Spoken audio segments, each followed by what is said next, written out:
चलिए, आज हम लोगों का नया टॉपिक रहेगा वैद्युत धारा का चुंबकीय प्रभाव। समझ रहे कि नहीं? यानी magnetic effect of electric current. इसको समझते हैं, लेकिन उसके पहले जैसे इस टॉपिक पर पहुंचने से पहले आपको थोड़ी चीजें आपको जाननी चाहिए। पहला है कॉन्सेप्ट ऑफ मैग्नेटिक फील्ड। ठीक है, कॉन्सेप्ट ऑफ मैग्नेटिक फील्ड क्या होता है? आपने देखा होगा कि किसी दंड चुंबक या चुंबकीय सुई को अन्य किसी चुंबक की अनुपस्थिति में जब रखा जाए या लटकाया जाए तो वह पृथ्वी के चुंबकीय प्रभाव के कारण सदैव उत्तर और दक्षिण दिशा में ठहरती है। समझ रहे हैं कि नहीं? लेकिन उसके करीब करीब कोई दूसरा चुंबक लेके जाए तो उसकी स्थिति में परिवर्तन दिखाई देता है, मूवमेंट दिखाई देता। समझ रहे हैं कि नहीं? इसका मतलब अगर चुंबकीय सुई है, समझ रहे हैं कि नहीं, चुंबकीय सुई है तो उसकी स्थिति में अगर विक्षेप हो रहा है तो इसका मतलब ये हुआ कि उसके अगल बगल कोई अन्य चुंबकीय क्षेत्र आ गया है। मेरी बात समझ रहे हैं कि नहीं? उसके अगल बगल कोई अन्य चुंबकीय क्षेत्र आ गया, राइट? तो इसी को कहते हैं बच्चों कॉन्सेप्ट ऑफ मैग्नेटिक फील्ड। समझ में आ रहा है कि नहीं? अगर किसी दंड चुंबक या चुंबकीय सुई को सुई में विक्षेप होने को दिख रहा है ना, संतुलन की स्थिति से अगर विक्षेप देखने को मिल रहा है तो इसका मतलब उसके अगल बगल कोई अन्य चुंबकीय क्षेत्र आ गया है। ठीक है, इस चीज को अगर आप समझ चुके हैं तो आप वैद्युत धारा के चुंबकीय प्रभाव को समझ सकते। तो इसके बाद वाला टॉपिक जो आपका रहेगा यही है वैद्युत धारा का चुंबकीय प्रभाव। ठीक है ना? इसकी खोज की थी किसने? आर्स्टेड नामक वैज्ञानिक ने। और कब की गई थी बच्चों? 1820 ईस्वी में की गई। कब की गई थी? 1820। आर्स्टेड ने क्या किया? एक परिपथ तैयार किया, एक सर्किट तैयार किया कुछ इस तरीके से, और उसमें एक बैटरी और एक कुंजी लगा दी और एक धारा नियंत्रक भी जोड़ सकते हैं। ठीक है, धारा नियंत्रक भी लगा दिया। इस तरीके से एक सर्किट तैयार किया RH ए, और यहां पर एक बैटरी है या ई नाम दे दीजिए। ठीक है, इस तरीके से जब इसमें कोई भी धारा नहीं प्रवाहित हो रही थी, समझ रहे हैं कि नहीं, जब इसमें कोई धारा नहीं प्रवाहित हो रही थी तो उसके बगल में एक चुंबकीय सुई जो आर्स्टेड के द्वारा रखी गई थी उसमें कोई भी विक्षेप नहीं हो रहा था, अर्थात वो पृथ्वी के चुंबकीय प्रभाव में नॉर्थ और साउथ पोल की दिशा में संतुलित थी, स्थिर थी, साम्य अवस्था में थी, ये भी कह सकते। कोई दिक्कत? लेकिन जब धारा प्रवाहित की गई, प्रयोग समझिएगा, जब धारा प्रवाहित की गई धारा नियंत्रक की सहायता से, या धारा नियंत्रक तो जुड़ा ही रहेगा,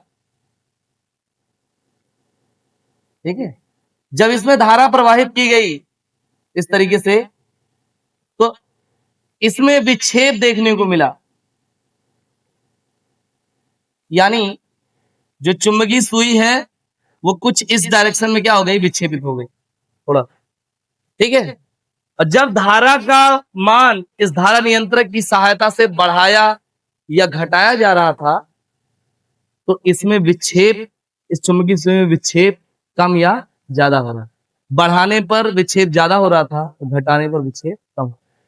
और यही प्रयोग जो उल्टा किया गया, यानी धारा की डायरेक्शन को जब विपरीत किया गया, समझ रहे कि नहीं, धारा की डायरेक्शन को जब विपरीत किया गया परिपथ में,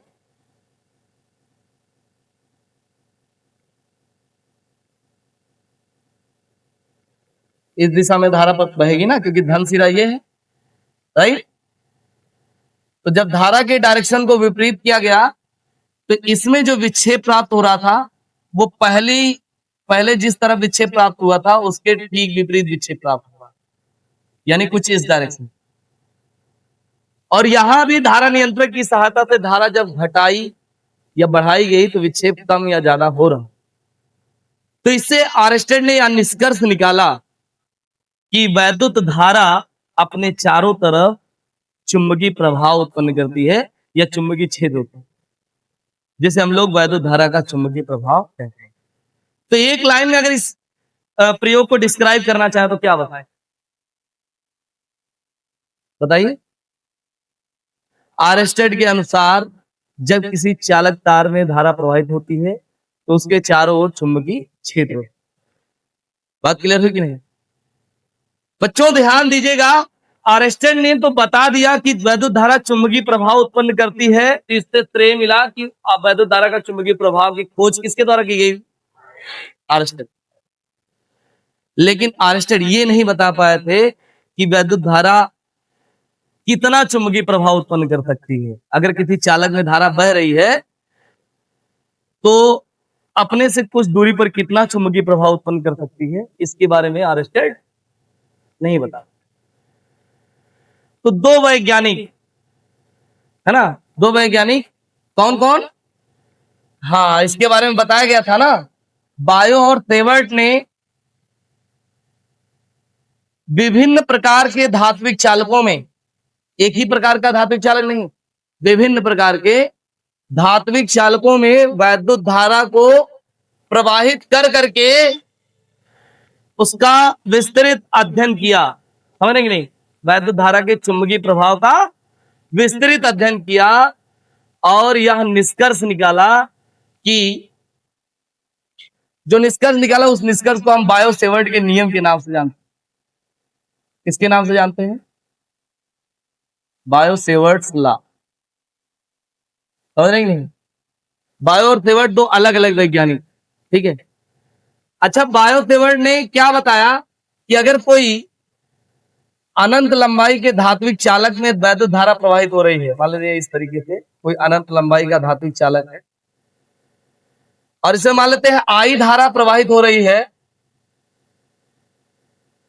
आई धारा प्रवाहित हो रही है, तो इसमें अगर सूक्ष्म खंड ले लिया जाए, यानी ये वाला खंड ले लिया जाए, जिसे हम लोग डीएल कहेंगे। क्या कहेंगे बच्चों? डीएल। अल्पांश को हमेशा फिजिक्स में आ जाए तो छोटी चीज को डी लगा के रिप्रेजेंट किया जाता है। तो ये कोई सूक्ष्म लंबाई लिया हमने, डीएल। तो बायो सेवर्ट ने बताया कि अगर किसी अनंत लंबाई के चालक तार में वैद्युत धारा प्रवाहित हो रही हो तो उस पर उपस्थित किसी सूक्ष्म खंड के द्वारा उत्पन्न चुंबकीय क्षेत्र, किसी सूक्ष्म खंड के द्वारा उत्पन्न चुंबकीय क्षेत्र, तो चुंबकीय क्षेत्र को बच्चों बी से रिप्रेजेंट करते हैं, मैग्नेटिक फील्ड। कितने? अब बताओ, सूक्ष्म खंड लिया है तो सूक्ष्म खंड कितना मैग्नेटिक फील्ड? डीबी। तो धारावाही अल्पांश यानी डीएल के कारण उत्पन्न चुंबकीय क्षेत्र कुछ कारकों पर निर्भर करता है ना? कौन कौन कारक है? जैसे मान लीजिए इस डीएल से हमें यहां पर कोई बिंदु पी है जिसकी यहां से दूरी कितनी है, मान लेते हैं आर दूरी है बच्चों। यहां पर हमें मैग्नेटिक फील्ड ज्ञात करना है, कितना होगा इसके कारण। तो ये मैग्नेटिक फील्ड पहली बात चालक में प्रवाहित होने वाली धारा के डायरेक्टली प्रोपोर्शनल होगा। समझ रहे कि नहीं? तथा दूसरी चीज,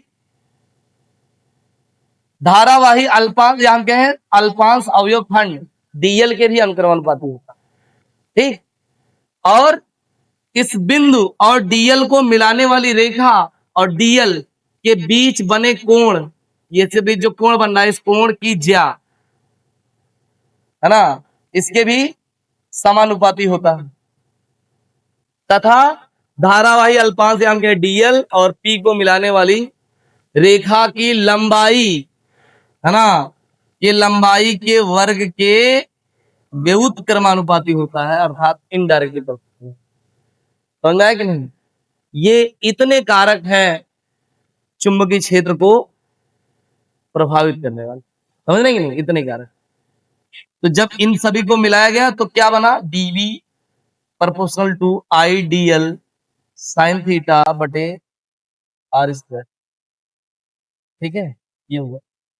तो या हम इसको ऐसे कह सकते हैं, अनुक्रमानुपाती मार्ग जब हटाया गया तो एक नियतांक आता है, इसमें म्यू नॉट बटे 4 पाई इंटू क्या हो जाएगा, आई डीएल साइन थीटा बटे आर स्क्वायर। समझ रहे कि नहीं? तो ये धारावाही अल्पांश के कारण उत्पन्न चुंबकीय क्षेत्र की तीव्रता का फार्मूला होगा। ठीक है, इसका मात्रक क्या होता है बच्चों? टेस्ला। इसका मात्रक क्या होता है? टेस्ला या न्यूटन प्रति एम्पियर मीटर, सही है, या फिर वेबर प्रति मीटर स्क्वायर।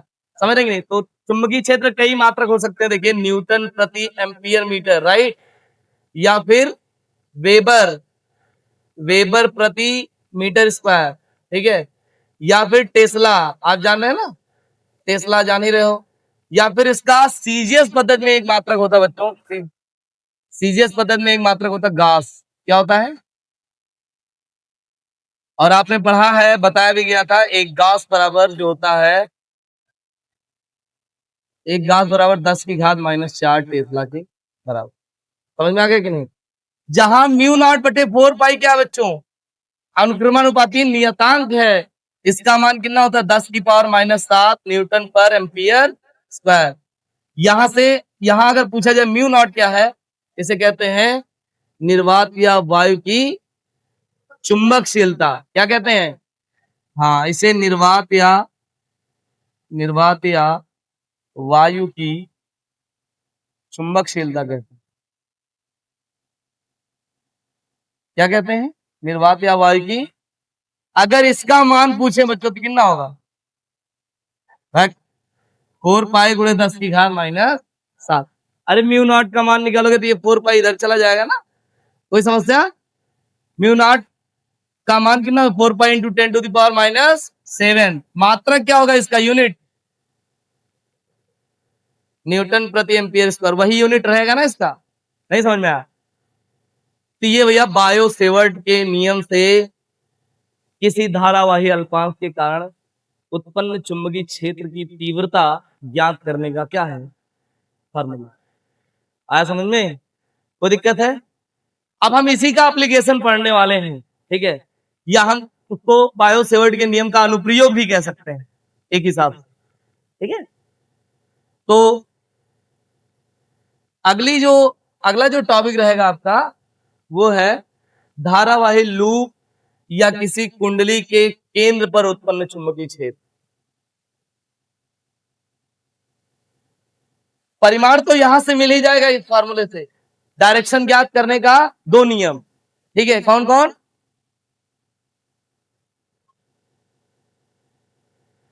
दाएं हाथ की हथेली की नियम संख्या 1, समझ रहे कि नहीं? दाएं हाथ की हथेली के 2 नियम है, नियम संख्या 1 और नियम संख्या 2। आगे पढ़ेंगे नियम संख्या 2, ठीक है। दाएं हाथ की हथेली की नियम संख्या 1 से हम लोग चुंबकीय क्षेत्र की दिशा ज्ञात करते हैं, या फिर मैक्सवेल के दक्षिणावर्ती पेंच के नियम से हम लोग चुंबकीय क्षेत्र की दिशा ज्ञात करते हैं, ठीक है। जैसे मान लेते हैं एक चालक तार है, थोड़ा समझ लीजिए, इसमें ऊपर की तरफ मान लीजिए इस डायरेक्शन में धारा प्रवाहित हो रही है और यहां पर हम लोगों को चुंबकीय क्षेत्र ज्ञात करना है। तो दाएं हाथ की हथेली की नियम संख्या 1 क्या कहता है? यदि हम अपने दाहिने हाथ को इस प्रकार फैलाएं कि अंगूठा शेष फैली हुई अंगुलियों के लंबवत हो, अंगूठा क्या हो? शेष फैली हुई अंगुलियों के लंबवत हो, तब यदि अंगूठा धारा की दिशा में और अंगुलियां उस तरफ जिस तरफ चुंबकीय क्षेत्र ज्ञात करना है, तो हथेली को बाहर की ओर से धक्का देने की दिशा, इधर से धक्का देंगे, देखो इधर से धक्का देने पर हथेली जिस तरफ जाएगी वही चुंबकीय क्षेत्र की दिशा होगी। यानी इसके कारण यहां चुंबकीय क्षेत्र की दिशा किधर होगी? कागज तल के लंबवत नीचे की। समझ रहे कि नहीं?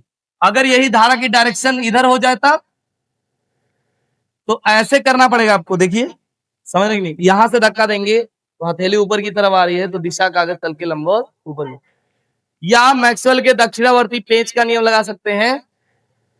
अपने दाहिने हाथ से एक पेचकस को पकड़ कर, ऐसे मानेंगे हम एक पेचकस को पकड़े हुए हैं, ठीक है, और उसको धारा की दिशा में रख करके, ठीक है, और दक्षिणावर्त घुमाएंगे बच्चों। किधर घुमाएंगे?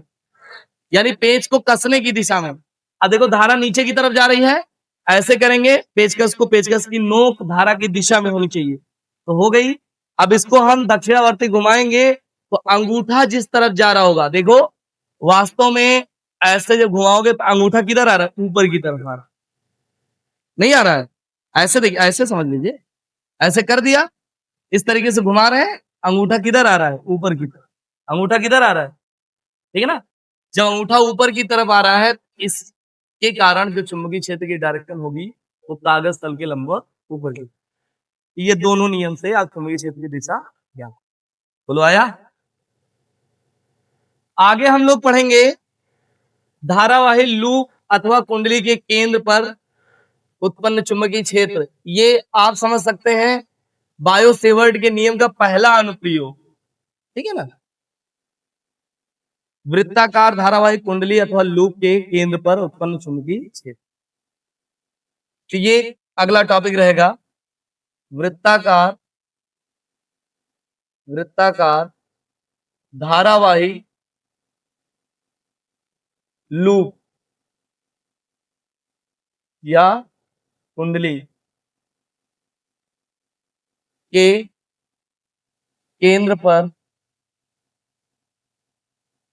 उत्पन्न चुंबकीय क्षेत्र।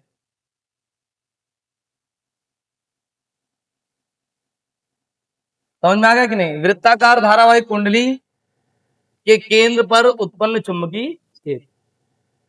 तो चलिए समझते हैं। मान लेते हैं इस तरीके से ये कोई वृत्ताकार धारावाही लूप है। ये कोई वृत्ताकार धारावाही लूप है।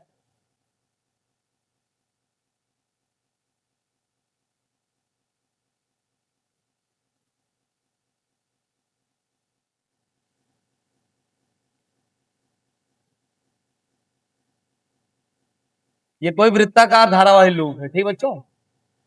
और मान लेते हैं इसमें इस तरीके से धारा प्रवाहित हो रही है। और कितनी धारा प्रवाहित हो रही है? आई। कितनी धारा प्रवाहित हो रही है? आई। इसके कारण यहां इसके सेंटर पर हमें चुंबकीय क्षेत्र ज्ञात करना। कहां चुंबकीय क्षेत्र ज्ञात करना? सेंटर। ठीक है ना? तो आप समझिएगा, हम पूरे तार के कारण इकट्ठे चुंबकीय क्षेत्र तो ज्ञात नहीं कर सकते हैं, तो उससे हमें बायो सेवर्ट का नियम यूज करना पड़ेगा। तो पहले हम बायो सेवर्ट के नियम से कोई कहीं भी इस लूप को अल्पांश खंडों डीएल डीएल डीएल से बना हुआ मान लेते, विभिन्न अल्पांश खंडों से बना हुआ मान लो। ठीक है? तो यहां पर कोई हमने सूक्ष्म खंड ले लिया, एक सूक्ष्म खंड ले लिया है यहां पर, एक सूक्ष्म खंड ले लिया, क्या? डीएल। ठीक है? तो जरा बताओ यहां से इसकी दूरी अगर देखा जाए तो किसके बराबर होगी? त्रिज्या के बराबर होगी, आर के बराबर ही होगी। भाई परिधि से केंद्र तक की दूरी त्रिज्या ही होगी। ठीक है? तो धारावाही अल्पांश जो हमने डीएल लिया उसकी डायरेक्शन इस तरह और त्रिज्या की डायरेक्शन इस तरह, तो दोनों के बीच का एंगल जो क्रिएट होगा वो कितना होगा? 90। तो इस अल्पांश के कारण यहाँ चुंबकीय क्षेत्र ज्ञात करने के लिए सारी चीजें उपलब्ध है। डीएल उपलब्ध है, इसमें धारा उपलब्ध है, कोण उपलब्ध है, यहां से यहां तक की दूरी मालूम। तो बायो सेवर्ट का नियम यूज कर लेंगे। बायो सेवर्ट के नियम, बायो सेवर्ट के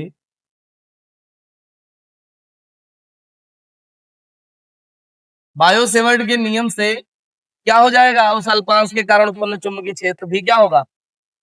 थोड़ा सा होगा। ये किसके बराबर होगा? म्यू नॉट बटे 4 pi into I D L sine कितना बच्चों? 90 अंश बटे कितना होगा? Are square. साइन 90 अंश की वैल्यू कितनी होती है? 1। तो इसको हटा देंगे, यहाँ 1 आ जाएगा, 1 से गुणा होगा तो वही रहेगा। तो डीबी इक्वल टू ये हो जाएगा म्यू नॉट बटे